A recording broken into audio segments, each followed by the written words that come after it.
하나님 오늘 우리에게 주신 말씀은 말라기서 3장 7절에서 12절까지 말씀입니다.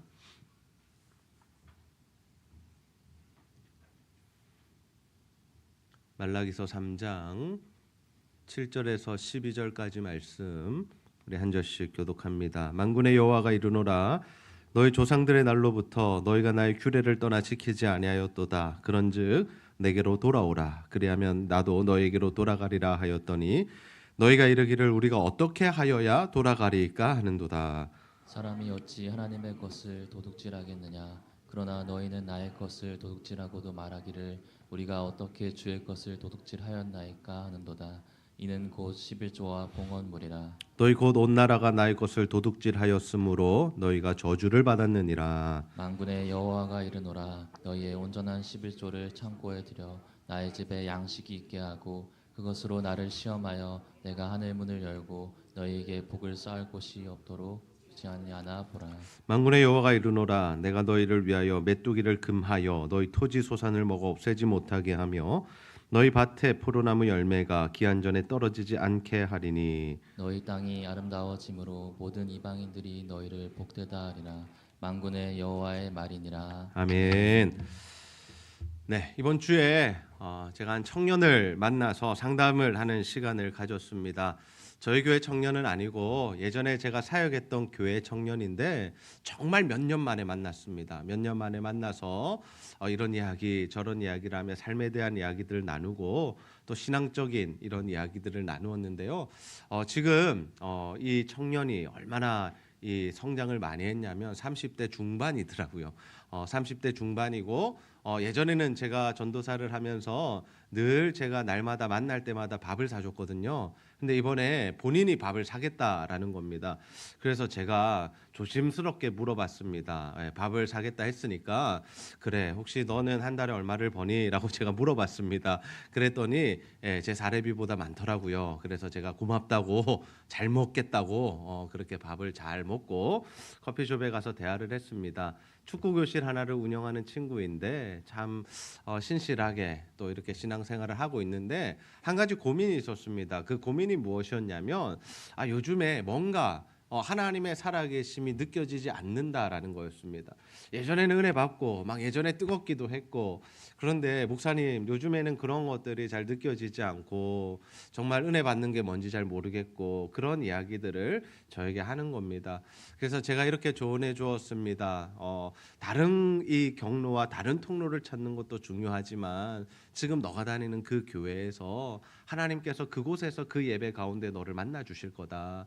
그러면서 저의 경험들을 이야기했습니다. 제가 중학교 때 또 대학교 때 교회를 다니면서 은혜 받았던 기억들이 있습니다. 물론 매주는 아니었던 것 같습니다. 그러나 제 모교에서 그 지하 예배당에서 예배를 드리고 또 수요 예배, 금요 예배 드리고 기도할 때 하나님께서 특별한 은혜를 부어 주셔서 정말 그 하나님의 사랑과 은혜를 경험하고 체험했던 그런 시간들이 있었습니다. 그 시간들을 이야기하면서 야, 교회 은혜가 없는 것이 아니야.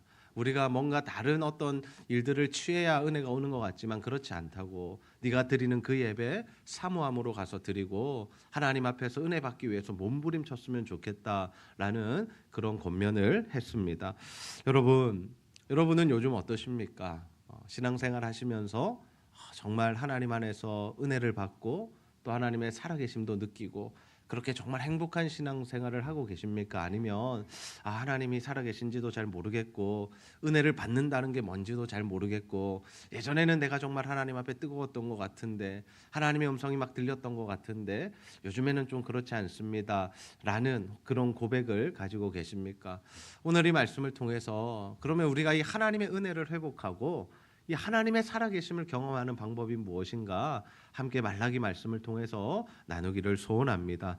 말라기는 구약의 마지막 선지자입니다. 선지서입니다. 위치상으로도 그러하고요. 시대적으로도 거의 그렇습니다. 이 말라기가 이 활동했던 시대는 언제냐면 이스라엘 백성들이 바벨론의 포로로 끌려갔다가 돌아온 때였습니다. 돌아온 직후가 아니라 성전 재건과 성벽 재건들이 있은 이후에 그 이후에 활동했던 사람이 바로 이 말라기 선지자이죠. 그런데 그 시대 이스라엘 백성들의 삶의 형편이 어떠했냐? 포로에서는 돌아왔는데 그래서 뭔가 회복을 꿈에 그리고 희망차게 뭔가 시작한 것 같은데 자신의 삶의 형편들이 그렇게 나아지지 않는 겁니다. 그들의 이 기준이 무엇이었냐면요, 다윗의 때였습니다. 하나님께서 정말 은혜 베푸시고 부강하게 해주셨던 그 다윗의 때, 그 부으셨던 은혜, 부강했던 나라, 먹고 살 것이 풍족했고 다른 나라들이 자신들을 조공을 바치고 머리를 조아리던 그 시대를 생각했다라는 거예요. 근데 그런 회복이 이루어지지 않는 겁니다. 여전히 힘들고 여전히 어렵고 또 여전히 여러 가지 이 방해 세력들이 있고 영토도 확장되지 않고 이런 상황 속에 있다 보니까 이 이스라엘 백성들의 마음이 힘들었다라는 거예요. 참 힘들다. 그래서 그들이 하나님께 던졌던 질문이 뭐냐면 하나님이 너희를 사랑하셨어라고 이야기하는데 그들은 뭐라고 말해요? 하나님 언제 우리를 사랑하셨습니까? 어떻게 사랑하셨나요? 보여줘 보세요. 이런 이야기들을 합니다. 그러면서 하나님을 어떻게 공격하냐면 하나님 정말 정의로우신 분 맞습니까? 하나님 정말 공의로우신 분 맞나요? 정말 우리에게 이러실 수 있는 건가요? 우리 삶 가운데 하나님 왜 역사하시지 않습니까? 이런 질문들을 말라기 시대에 이스라엘 백성들이 하나님 앞에 쏟아냈다라는 거죠. 여러분 우리 삶에도 그럴 수 있습니다. 우리 삶에도요 예수를 믿고 신앙생활하면서 기대가 생기잖아요. 하나님께서 나에게 무언가 은혜를 베푸시겠다는 기대가 있잖아요. 근데 이 한 해를 시작하면서도 우리가 올 한 해 2024년을 시작하면서 하나님께서 뭔가 내 삶 가운데 역사하시고 하나님께서 은혜를 베푸실 거야라는 기대를 가지고 시작했잖아요. 그런데 문제가 해결되지 않아요. 여전히 여러 가지 상황 속에서 우리가 힘든 삶을 살아가고 있을 수 있습니다. 아니, 더 악화되었을 수 있다라는 거예요. 그러면 그 상황 가운데 우리가 하나님을 정말 신뢰할 수 있을까? 하나님 정말 살아계신다고 말할 수 있을까? 그 하나님을 우리가 체험하고 있는가? 이런 질문들을 던져볼 때 우리도 하나님 정말 살아계신가? 하나님 정말 공의로우신 분 맞는가? 하나님 나 사랑하시는 분 맞는가? 그러면 이렇게 두셔도 되는가? 라는 질문을 우리가 하나님 앞에 드릴 수 있다라는 거죠.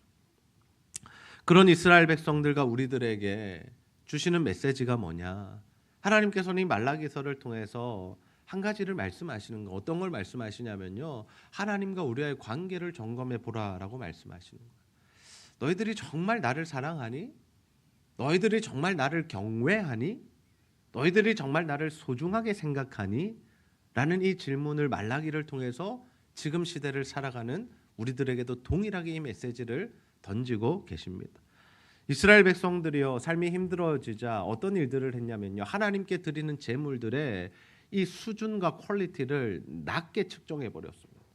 율법에서 명한 것은 무엇이었습니까? 흠이 없는 것, 부정함이 없는 것. 그래서 정말 흠이 없는 좋은 것들로 하나님께 드리기를 원하셨잖아요. 왜 좋은 것을 드리라 했을까요? 거기에 마음이 담기거든요. 거기엔 정성이 담기거든요. 그냥 우리 집에 있는 양들 중에 아무거나 하나 데리고 가는 것이 아닙니다. 정말 1년 된 양, 정말 흠이 없고 아무런 이 다친 것도 없는 그런 양을 드릴 때 어떤 마음이 들어요? 하나님 앞에 정말 사랑하는 마음, 존경하는 마음을 담아서 그 제사를 드리겠죠. 여러분 귀한 손님들이 오시면 여러분 뭘 대접하세요? 집에 있는 가장 좋은 것 내놓으시잖아요. 좋은 것들 장을 봐서 대접을 한다든지 아니면 급하게 오셨으면 차를 한 잔 내놓더라도 정말 우리 집에 뭐 좋은 거 없나 막 이렇게 찾아보고 선물 받았던 것 있지 그래도 이게 좀 더 좋겠다라고 생각해서 좋은 것들을 드리잖아요. 귀한 손님이 오시면요. 똑같은 겁니다. 하나님 앞에 제사를 드리는 것도 마찬가지예요. 우리의 마음이 담기는 거고요. 우리의 정성이 담기는 거고요. 하나님을 향한 이 태도가 그 자세가 담기는 것이라는 거예요. 근데 뭘 드려요? 저는 것 드리고요. 병든 것 드리고요. 안 좋은 것을 드렸어요. 왜? 그것에 대한 마음이 없는 거예요. 하나님을 경외하고 하나님을 사랑하는 마음이 사라진 채 그냥 제사만 드린 겁니다. 그러면서 그들이 또 다른 이 하나님을 향한 태도가 별로였던 게 뭐냐면 이 헌금 생활이었던 거예요. 말라기서 3장 8절에서 9절 말씀 우리 함께 한번 읽어봅시다. 시작. 사람이 어찌 하나님의 것을 도둑질하겠느냐? 그러나 너희는 나의 것을 도둑질하고도 말하기를 우리가 어떻게 주의 것을 도둑질하였나이까 하는도다. 이는 곧 11조와 봉헌물이라. 너희 곧 온 나라가 나의 것을 도둑질하였으므로 너희가 저주를 받았느니라. 아멘. 아멘. 뭐라고 말씀하세요? 하나님이 너희가 어찌 내 것을 도둑질하냐라고 표현하세요. 무서운 표현이죠. 너희도 어떻게 내 거 훔쳐갈 수 있어? 어떻게 내 것을 너희들이 도둑질해? 라고 지금 물으시는 거예요. 근데 뭘 도둑질했다라는 거예요? 하나님의 것이 무엇이며 이스라엘 백성들이 어떻게 했길래 이 말씀을 하시는 거예요? 이스라엘 백성들이 11조와 헌금을 드리지 않았대요. 그것을 하나님께서 뭐라고 표현하시냐면 너희들 내 거 도둑질한 거야 라고 표현하고 계신 거예요. 11조와 봉헌물을 드리지 않은 것에 대해서 하나님은 도둑질한 거야 라고 표현하시면서 무서운 말씀을 하세요. 그래서 너희가 저주를 받은 거야 라고 말씀하세요. 이스라엘 백성들 거꾸로 생각했거든요. 하나님께서 은혜 부어주시지 않고 하나님께서 우리 사랑하시지 않고 하나님께서 우리의 삶의 형편을 낮게 하시지 않으니까 우리는 이런 것밖에 드릴 수 없어요. 그리고 우리는 11조도 드릴 수 없어요. 하나님께 드릴 게 없어요. 우리 먹고 사는데 바쁜걸요 하고 이 모든 것을 끊어버렸는데 하나님은 거꾸로 말씀하시는 거예요. 너네들 이것들 끊었기 때문에 너희들이 지금 저주를 받는 거야. 너희들 지금 이것들을 하나님 앞에 제대로 드리지 않고 있기 때문에 너희들이 지금 힘들어진 거야. 하나님과 우리 사람들의 이 시각이 관점이 너무나 다르다라는 것을 볼 수 있죠. 무엇이 우선순위가 되어야 하는가를 우리에게 알려주시는 겁니다. 우리 삶 가운데 우리의 형편이 좋아지면 하나님께 헌신해야지.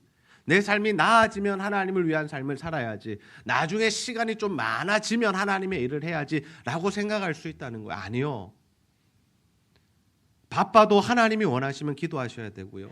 아무리 내 인생에 중요한 일이 있어도 그것보다 더 중요한 우선순위, 하나님의 말씀, 하나님의 일하심, 하나님이 원하시는 일들이 있으면 우리가 거기에 순종하고 하나님께 우리의 삶을 드려야 하는 줄 믿으시기를 바랍니다.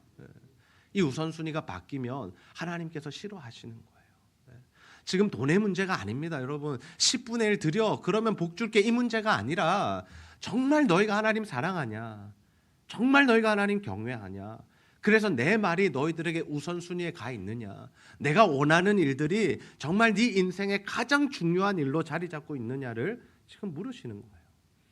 그러면 이런 이야기를 하시면서 왜 11조를 꺼내셨냐고요. 다른 것들도 많으시잖아요.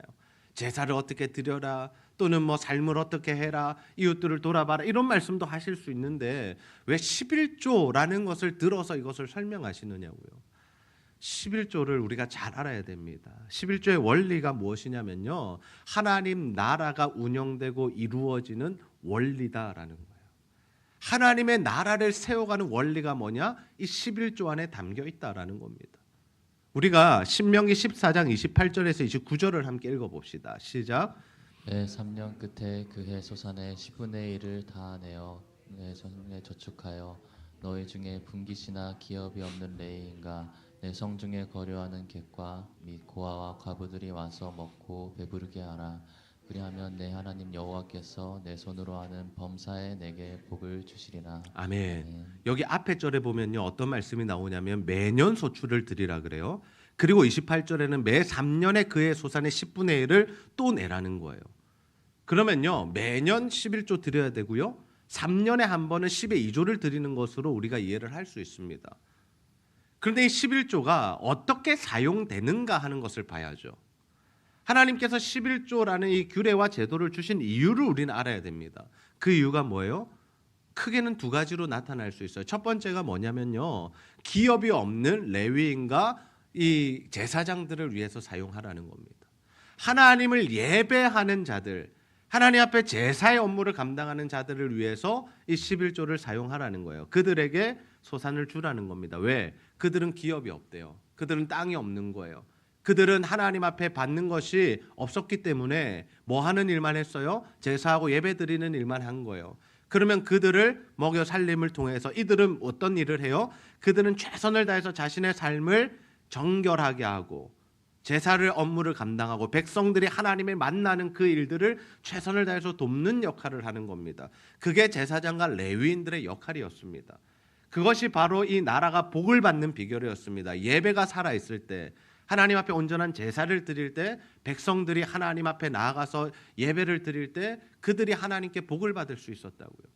그래서 예배를 위해서 하나님께서 11조를 하게 하셨고요. 두 번째는 뭐냐면요, 그들 가운데 극빈자들이 있어요. 누구? 고아, 과부, 객, 나그네로 표현되는 자들인데요. 이 사람들의 형편은 뭐냐면요, 자신들의 힘으로 살아갈 수가 없는 거예요. 고아와 과부는 누구입니까? 아버지, 남편을 잃은 자들이죠. 예전에는요, 재산도요 남자들에게만 이어졌고요, 일도요 남자들만 했다라는 거예요. 그러면 이게 뭐냐? 여성들은 그 시대, 지금은 다릅니다. 지금 우리 직장 생활도 하고 사업도 하시고요, 여성 기업가들 참 많이 있잖아요. 여성들도 수입을 남성들보다 더 많이 벌 수도 있잖아요. 그러나 이 시대에는요, 남성들만 경제활동을 했다니까요. 그럼 이 남성이 사라졌어요. 그러면 이 가정은 무너지는 겁니다. 재산도 없고요, 소득 활동도 불가능하고요.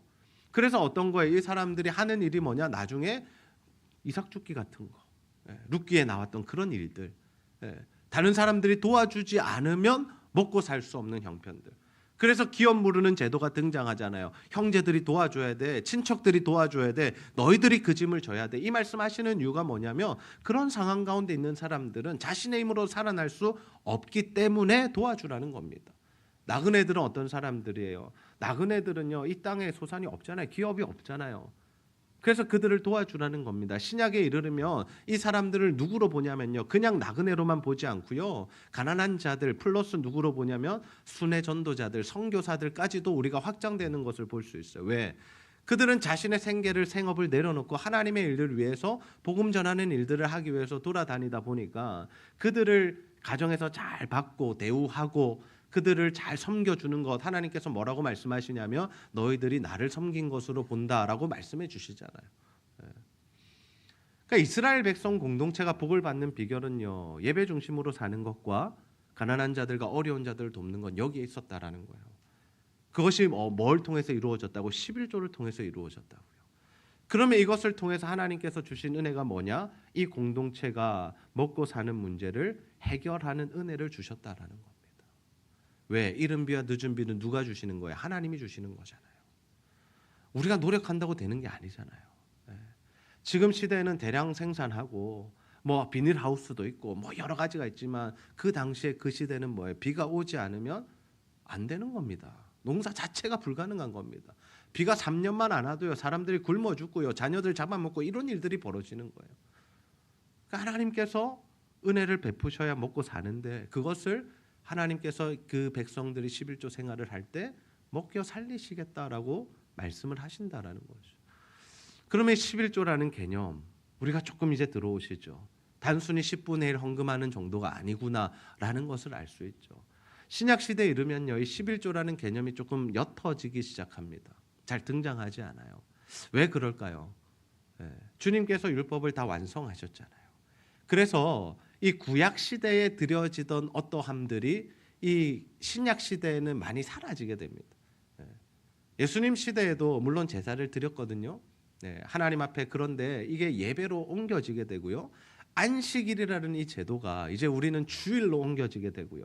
그러니까 제사라는 제도는 사라졌지만 뭐는 남아요? 예배는 남아 있고.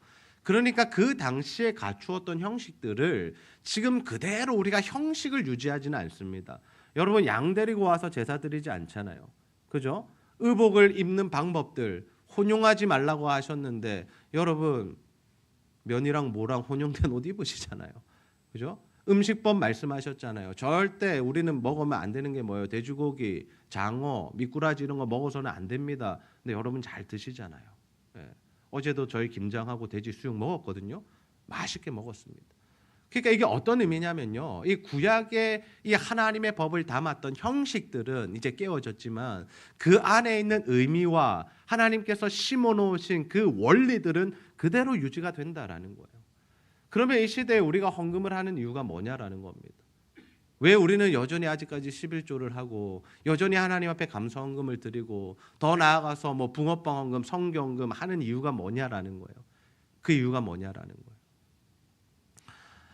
우리는 예수님의 제자로 살아갑니다. 예수님의 제자된 삶을 어떻게 정의할 수 있냐면요, 자기를 부인하고 십자가를 지는 삶, 그리고 주님을 따라가는 삶으로 정의할 수 있어요.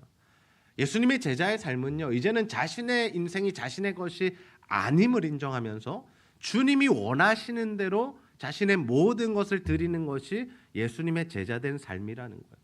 그래서 주님이 제자들을 부르실 때 어떻게 해요? 나를 따라오너라 말씀하시면 제자들이 뭘 버려놓고 따라갔다 그래요? 그물과 배와 아버지와 형제들을 버려놓고 따라갔다라는 거예요. 자신의 생업, 가정 다 내려놓고 하나님이 원하시는 일을 위해서 그 길로 걸어갔다라는 거예요. 세리하던 마태 어떻게 부르셨어요? 세간에 앉아있는 자 보시고 너 따라와. 그러니까 잠시만요. 제가요 이거요 하던 일이 있고요. 수입도 있고요. 이거 제가 퇴직금도 아직 정산 안 했는데 갈 수 없습니다. 한 게 아니라 어떻게 해요? 네 하고 박차고 따라가는 겁니다. 어떤 의미인 줄 아시겠습니까? 하나님이 원하신다라면 우리는 가는 겁니다. 그게 제자의 삶이라는 거예요. 그러면 하나님께서 주신 모든 것들이 누구 거예요? 하나님 거죠. 그래서 주님이 이것을 내가 쓰기 원한다라고 말씀하시면 시간도 하나님께 드릴 수 있어야 돼요. 여러분 현대 시대에 가장 소중한 게 뭐냐? 우리의 시간이거든요.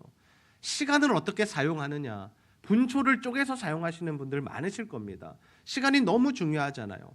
비즈니스 하시는 분들도 마찬가지, 일상을 살아가시는 분들도 마찬가지. 시간을 어떻게 쓰느냐에 따라 삶의 질이 달라지잖아요.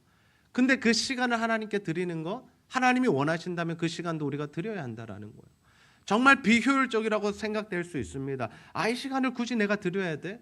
이 시간엔 내가 돈을 벌고 다른 시간을 하나님께 드리면 되지 않을까? 내가 이 시간에 잠을 더 자고 하나님 앞에 다른 시간을 드리면 되지 않을까? 여러분 그건 우리 생각이고요. 하나님이 원하시는 시간대가 있어요. 여러분에게 요구하시는 시간대가 있어요. 주일이 그러하잖아요. 이 시간 하나님께서 우리에게 허락하신 시간이에요. 공동체가 함께 결정한 시간이잖아요. 그래서 우리는 이 자리에 나와 있는 겁니다. 그럼 이 시간보다 저녁 7시에 모이면 더 좋지 않을까요? 여행 가셔야 되는 분들 토요일 오전에 예배 드리고 그냥 가시면 주일이 홀가분하지 않으실까요? 물론 그런 교회들이 이제 발생하고 있어요. 토요일 예배를 드리는 교회들도 있어요. 그게 잘못됐다는 게 아닙니다. 어떻게든 예배를 드릴 수 있도록 그릇에 담기 위해서 특정한 직업군을 위해서 다른 요일에 예배를 드리는 그런 것도 있다라는 거예요. 그것은 좋은 일입니다.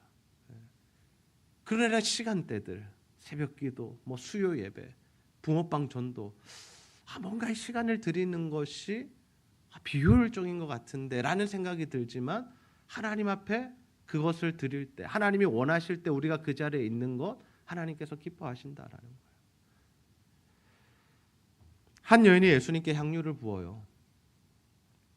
자신의 모든 것을 드리는 거거든요. 왜 드리냐면 주님의 사랑을 깨달았기 때문에 드리는 거예요. 그런데 주님이 그걸 어떻게 받아주시는 줄 아세요? 이 여인이 나의 장례를 준비한 거야. 전부 다 뭐라 그랬어요? 왜? 비효율적이라고. 야, 그 돈 팔아가지고 그거 팔아가지고 엄청난 사람들 도와줄 수 있겠다. 좋은 이야기죠. 그럼 교회 안에서는요, 좋은 이야기가 좋은 게 아닙니다. 좋은 게 아니라 뭐가 좋은 거예요? 하나님의 뜻이 좋은 거예요. 그래서 성경에서 말하는 선, 좋은 것, 이거 토브라는 단어인데 이것은요, 하나님 보실 때 좋은 게 좋은 거지, 우리가 보기에 좋은 것, 우리 생각에 합리적인 것, 하나님께서 이거 원하시지 않는다라는 거예요. 합리적이지 않아도 돼요. 사람들이 욕해도 돼요. 쟤는 왜 저럴까? 야, 좋은 직장 놔두고 왜 선교 간다 그럴까? 야, 저 시간에 다른 거 하면 되지, 공부하면 되지, 왜 나가서 예배 드린다 그럴까? 아이고, 쟤는 왜 저렇게 기도만 하고 있을까? 여러분, 그게 하나님이 원하시는 거라면요, 그걸 하는 게 선한 일입니다. 아멘입니까? 여러분의 삶이 그렇게 변하셔야 돼요. 내가 생각하는, 사람들이 기대하는, 사람들이 평가하는 좋은 게 아니라 하나님이 좋은 거, 하나님이 좋은 거. 그래서 그 여인의 이야기가 어디까지 들려져요? 지금 우리들에게까지 들려져요. 왜? 복음이 전해지는 곳마다 이 여인의 이야기를 하라고 주님이 명령하셨으니까 복음서마다 이 여인의 이름이 기록되어 있잖아요. 이름도 몰라요. 마리아라는 이름도 있지만 한 여인이 하기도 하고요. 자, 그러면 우리가 이 하나님께 드리는 헌물, 헌신, 시간, 이것이 어떤 것인 줄 아시겠죠? 이거는요, 하나님과의 관계성에서 나오는 거예요. 내가 정말 하나님 사랑하고 하나님을 존경하고 하나님을 경외한다면 하나님이 원하시는 일이 있을 때 그것을 턱턱 내어놓을 수 있는 거. 왜? 이게 하나님 거니까. 내 것이라 생각하면 아깝습니다. 아세요, 여러분? 내 것이라고 생각하면 아까워서 못 드려요. 시간도 그렇고요, 내 에너지도 그렇고요, 인생도 그렇고요, 물질도 그렇고요. 이거 내 건데, 이거 내가 번 건데, 이거 내가 어떻게 이룬 건데 하면요, 절대로 내어놓을 수 없어요. 근데 이게 하나님 주셨지, 아버지 거지, 내 아버지가 여기 사용하고 싶다고 하시네? 그러면 그냥 자연스럽게 가는 겁니다. 왜? 아버지 거니까. 아버지가 잠시 맡겨놓은 거지, 아버지께서 원하시는 대로 쓰라고 주신 거지, 이건 내 것이 아니니까. 이게 나의 어떤 주인됨을 주장할 근거가 하나도 없는 거죠. 이것이 바로 제자의 삶이라는 거예요. 이것이 정말 복음을 이해한 자들의 삶이라는 거예요. 그럼 교회는요, 성도들은 그렇게 살아가시고 하나님 앞에 시간을 드리고 물질을 드리고 하는데, 그러면 교회는 그 예산을 어떻게 사용해야 하느냐고요. 그 재정을 어떻게 사용해야 하느냐고. 하나님의 말씀의 원리대로 사용해야 되는 거예요. 아무렇게나 사용해서는 안 되는 거예요. 하나님이 원하시는 대로 교육자들을 위해서, 또 교회 운영을 위해서, 그러나 반드시 고아와 가부와 객을 위해서, 연약한 자들을 위해서. 이 연약하다는 것은요, 저는 어떻게 받아들이냐면 극빈층도 의미할 수 있지만 어디까지 가야 되냐면 전도와 선교까지도 가야 됩니다. 전도와 선교까지 가셔야 돼요. 그냥 우리가 어려운 사람들 좀 도와주자 이게 아닙니다. 정말 어려움이 뭔지 아세요? 이 시대의 어려움이 뭔지 아세요? 이 시대의 어려움은요, 주님을 알지 못하는 것이에요. 하나님에 대한 관심이 사라진 거예요. 다음 세대들, 대학생들, 중학교, 고등학생들 예수님 3%밖에 안 믿는답니다. 그럼 거기로 가야죠, 우리가. 거기에 에너지를 쏟아야죠. 거기에 예산을 쏟아야죠. 왜? 그들이 불쌍한 자들이잖아요. 주님을 알지 못하는 게 가장 불쌍한 자들이잖아요. 그 일들을 감당해야죠. 교회가 예산을 거기에 많이 투입하는 이유, 선교비와 전도비와 하나님 원하시는 이 일들에 우리가 재정을 많이 사용하는 이유가 어디 있냐면요, 칭찬받으려고 하는 것도 아니고요, 자랑하려고 하는 것도 아니고요, 그랬더니 하나님 은혜 부어주셔서 하는 것도 아니고요, 하나님이 그러라고 재정을 주셨기 때문에 그렇게 사용하는 겁니다. 아멘입니까? 하나님의 원하심이 거기 있으니까. 이 재정이 우리 게 아니잖아요. 이 건물도 우리 게 아니잖아요. 물론 법적으로는 제자들교회 소속으로 되어 있어요. 그러나 이게 우리 게 아니잖아요. 그러면 이 건물을 사용하는 것도 하나님이 원하시는 대로 사용해야죠. 누구든지 예배 드리겠다 그러면 와서 예배 드릴 수 있고, 선교단체들이 쓰겠다 그러면 오픈해주고. 물론 가끔씩 불편해요. 뭐가 불편한 줄 아세요? 막 강대상도요, 새벽기도 하려고 보면 뭐 딴 데 가 있고, 음향도 막 다 틀어져 있고, 뭐 지저분하게 해놓을 때도 있고. 근데 그것을 넘어서서 우리가 그들에게 이것을 제공하는 이유가 뭐예요? 하나님 거니까. 내 것이라고 생각하면 이거 줄 수 없습니다. 야, 우린 깨끗하게 쓸 거야. 너희들은 오면 우리가 좀 불편해. 오지 마. 이거는 내 건 거고요. 우리 건 거고요. 이게 하나님 거면 그러면 안 되잖아요. 하나님이 원하시는 자들이 올 수 있고, 사용할 수 있고, 여기서 몸을 녹일 수 있고, 예배 드릴 수 있고, 기도할 수 있는 거, 그것이 하나님이 원하시는 대로 사용하는 거죠. 이웃을 돌아보는 일도 우리가 잘해야 돼요. 교회는요, 구제단체는 아닙니다만은 구제단체보다 더 정말 하나님 앞에 이웃을 돌아보는 일을 잘해야 됩니다. 기도하는 가운데 하나님 주시는 감동을 따라서 정말 잘 섬겨야 돼요. 우리가 1년 동안 2년 동안 계속해서 붕어빵을 나누며 전도하니까 이 지역 사람들이 저희를 다 압니다. 그들과 관계가 잘 맺어져 있어요.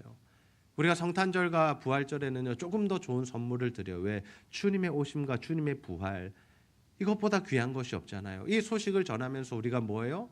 예수의 복음을 다시 한번 전할 기회를 얻잖아요.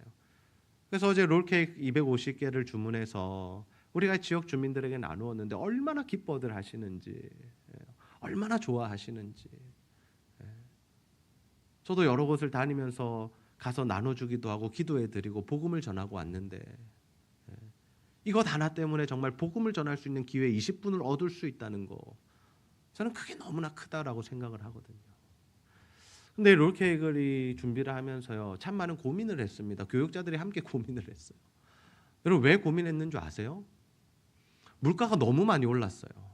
예전에 하던 그 한 제과점이 있는데 그 집에 하던 거 하려니까 너무 짜가지고 볼품이 없는 거예요. 그리고 그 집에 비슷한 금액대를 한번 해볼까 해서 먹어봤는데요, 죄송합니다. 사람마다 입맛이 다르겠지만 제 입맛에는 맞지 않았어요. 그래서 뭘로 골랐는 줄 아세요? 결국에는 좋은 곳으로 골랐어요. 우리의 고민은 뭐였냐면요, 재정을 아끼기 위한 고민이었던 거예요, 교육자들은. 그러나 재정을 아끼는 것과 그것보다 더 큰 원리가 뭐냐면, 내 이웃을 내 몸과 같이 사랑하라는 그 주님 말씀 앞에 섰을 때 나도 맛이 없는 것을 줘도 되는가라는 거였습니다. 내가 맛있는 것 줘야죠. 나에게 좋은 것, 내가 받아도 기분 좋은 것을 이웃들에게 나눌 때 그 하나님의 사랑이 흘러갈 수 있지 않겠습니까? 여러분 마찬가지입니다. 우리가 누군가를 돕는다는 것은요, 여러분이 누군가의 식사 대접을 하고 차 한 잔을 대접하고 여러분이 이웃들을 섬길 때, 여러분이 전도 대상자들 섬길 때는요, 좋은 것들로 하셔야 돼요. 아니 보통 내가 먹는 수준보다 한 단계 높은 것을 하셔도 좋은 것 같아요. 저희 교회 선교사님들 오시면 제가 늘 좋은 것으로 대접하려고 애를 씁니다. 교육자들은 국밥 먹고 다닙니다. 그러나 그분들 오시면 뭐 드시고 싶으세요? 여쭤보고 좋은 것들로 대접하려고 그래요. 1년에 한 번 정도, 2번 정도 오시는 분들인데,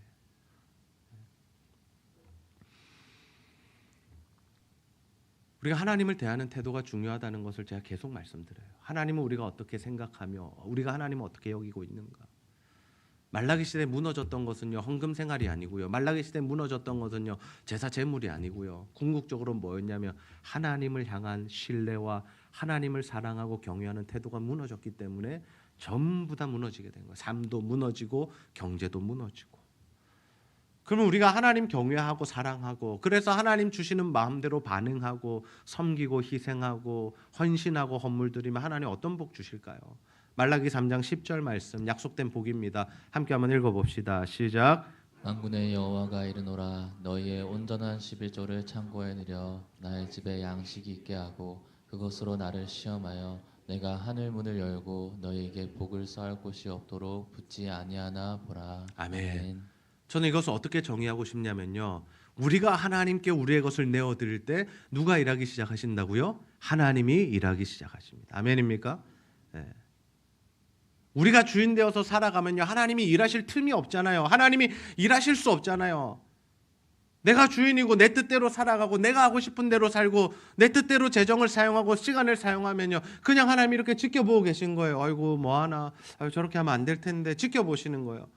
근데 우리가 하나님을 바라보면서 하나님 이거 하나님 거잖아요. 하나님 쓰세요. 어떻게 하시기 원하십니까? 이거 드릴까요? 어디로 흘려보낼까요? 내 시간을 어떻게 사용할까요? 어떻게 예배하기 원하세요? 하나님 내 시간과 내 삶과 내 인생 어떻게 드리기 원하십니까? 물어보면서 하나님의 뜻을 따라갈 때 하나님이 뭐 하시는 거예요? 그렇지, 같이 가자.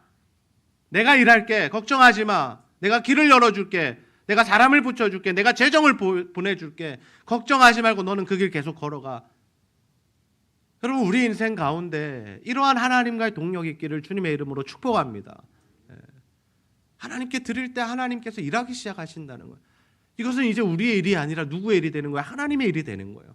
하나님의 역사할 여지를 드려야죠. 하나님이 일하실 수 있는 자리와 공간을 비워드려야죠. 마음을 드려야죠. 그래야 하나님이 일하시죠. 여전히 내가 다 결정하고 내 뜻대로 가고 내 생각대로 하고 있으면 하나님이 일하시지 않죠. 그냥 막으시는 거예요. 안 되게 막으시는 거예요. 못하게 막으시는 거예요. 왜? 그거 아니니까. 지금 하나님 뜻 아닌데 너 왜 그러냐? 아니야. 아이들이 찻길로 뛰어가려고 그러면 부모가 어떻게 해요? 딱 옷을 잡잖아요, 뒤에서. 왜요? 뛰어가면 죽으니까. 근데 아이들은 난리가 나죠. 왜 잡으시냐고. 나 가야 되는데. 엄마 아빠 나 잡지 마. 싫어 이러면서. 하나님 놓아주실까? 안 놓아주세요. 놓으면 어때요? 죽는데. 개입하시는 거예요. 만지시는 거예요. 고치시는 거예요. 괴롭죠. 나는 가고 싶은데 잡히니까 괴롭죠. 근데 하나님이 원하시는 방향으로 가면요, 하나님께서 밀어주신다니까요. 하나님 손잡고 간다니까요. 하나님 독수리처럼 날개치며 올라가게 하시고 독수리가 저 상공을 비행하듯이 그렇게 하나님께서 우리로 하여금 마음껏 사역하게 하신다라는 거예요. 저희 교회가 재정을 사용하는 것으로 인해서 복을 받고 있는 공동체입니다. 여러분 기억하십시오. 코로나 시절에요, 우리가 예산의 10분의 1을 하나님께 드리기로 결의했습니다. 코로나 딱 터지고요, 계속 매스컴에서 들려왔던, 기독신문에서 들려왔던 게 뭐냐면 선교사님들 어렵다. 그리고 작은 교회들 월세 문제, 이런 것들이 계속 터졌어요. 제가 정확하게 기억 안 나요. 금액은 기억나는데 저희가 그때 1,700만 원을 하나님 앞에 드리기로 결정하고 대상자들을 모집하고 그래서 그분들에게 흘려보냈어요. 근데 이것이 적다고 생각하셨는지 장로님들이 개별적으로 또 많은 금액들을 더 헌금하셔가지고 풍성하게 선교사님들과 작은 교회들을 우리가 도울 수 있었습니다. 이때까지도 우리가 하나님의 일들을 해왔지만 저는 하나님께서 그때부터 우리 교회 가운데 은혜를 많이 부어주신 것 같아요. 그때부터 마르지 않게 하신 것 같아요. 지금도요 우리 교회 사이즈에서 수많은 사역들을 하고요 많은 일들을 하고 있습니다. 붕어빵, 선교 이런 부분에 있어서 우리가 아끼지 않고 교회를 돕고 선교지를 후원하고 하나님의 일들을 최선을 다해서 돕고 있습니다. 근데 하나님께서 어떻게 하세요? 절대로 궁핍하게 하지 않으세요. 여러분 교회가 망하지 않도록 하나님께서 붙드시는 거예요. 왜요? 하나님의 일을 하니까. 너희들 마음껏 해라, 내가 도와줄게. 우리가 하나님과 올바른 관계를 맺으면요, 그래서 하나님이 원하시는 일들에 우리의 것들을 사용하면요, 하나님 이런 복을 주세요. 11절 12절 함께 한번 읽어보겠습니다. 시작.